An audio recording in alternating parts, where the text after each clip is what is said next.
హైదరాబాద్లో అక్కడక్కడ బంకులు మూతపడటం వాహనదారుల్లో టెన్షన్ను పెంచుతోంది.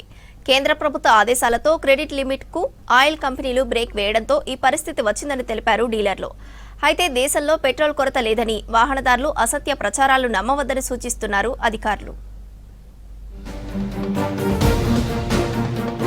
గ్రేటర్ హైదరాబాద్లోని పలు ప్రాంతాల్లో పెట్రోల్ బంకులు నో స్టాక్ బోర్డులు పెట్టడంతో వాహనదారులు కలవరపడుతున్నారు. నగరంలోని ప్రధాన కూడళ్లతో పాటు శివారు ప్రాంతాల్లో సుమారు 40% వరకు బంకులు మూతపడ్డాయి. పనుల కోసం వెళ్లేవారు బంకుల దగ్గర ఆగిపోవాల్సిన పరిస్థితి ఏర్పడింది. ఇదివరకు డీలర్లకు ఆయిల్ కంపెనీలు క్రెడిట్ సౌకర్యాన్ని కల్పించేవి. ట్యాంకర్ల కొద్దీ ఇంధనం దిగుమతి చేసుకున్న తర్వాత డబ్బులు చెల్లించే వెసులుబాటు ఉండేది. కానీ కేంద్ర ప్రభుత్వ ఆదేశాలతో ఆయిల్ కంపెనీలు ఈ క్రెడిట్ లిమిట్ను ఎత్తివేశాయి. ఇప్పుడు ఒక్క చుక్క పెట్రోల్ కావాలన్నా ముందుగానే నగదు చెల్లించాలనడంతో ఇబ్బందుల్లో పడ్డారు డీలర్లు. లక్షల రూపాయల నగదును ముందే చెల్లించి పెట్రోల్, డీజిల్ లోడ్లు తెప్పించడం భారంగా మారిందంటున్నారు డీలర్లు. నగదు లేకపోవడం, కంపెనీలు అడ్వాన్స్ అడుగుతుండటంతో బంకులను మూసివేస్తున్నామని చెప్తున్నారు. ముందుగా డబ్బులు కట్టలేకపోవడమే ఈ సంక్షోభానికి కారణమంటున్నారు డీలర్లు. ఇప్పుడు ఇమీడియట్గా ఇప్పుడు మనకు వచ్చే ఇబ్బంది ఏం లేదు.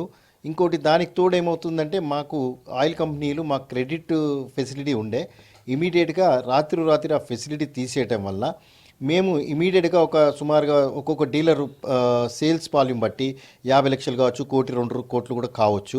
అవన్నీ మేము మళ్ళీ సమకూర్చుకొని కంపెనీకి తిరిగి కట్టి మళ్ళీ మేము స్టాక్ తెప్పించే లోపల ఇబ్బంది అవుతుంది. ప్రజలు ఆందోళన చెందాల్సిన అవసరం లేదంటున్నారు నిపుణులు.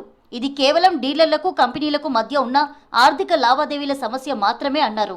దేశంలో పెట్రోల్ కొరత ఏమీ లేదని చెప్పారు. అనవసరంగా భయాందోళనలతో వాహనాల ట్యాంకులు ఫుల్ చేయించుకొని కృత్రిమ కొరత సృష్టించవద్దని సూచిస్తున్నారు డీలర్ అసోసియేషన్ సభ్యులు. 100 రూపాయలు కొనేవాళ్ళు 200, 300 కొంటున్నారు. అలా కాకుండా యథావిధిగా మీరు కొనుక్కోండి. అలా కొనుక్కుంటే మనకు షార్టేజ్ అవ్వదు. అక్కడి నుంచి వచ్చేది మనకి ఏదైతే అరబ్ కంట్రీస్ నుంచి రావాలన్నా, మనకు రష్యా నుంచి రావాలన్నా, రష్యా ఇలాంటి దేశాల నుంచి రావాలంటే మనకు ఒక 20-25 రోజులు, 30 రోజులు పట్టొచ్చు. అదే మనకు అరబ్ కంట్రీస్ అంటే 4-5 రోజులు వచ్చేది.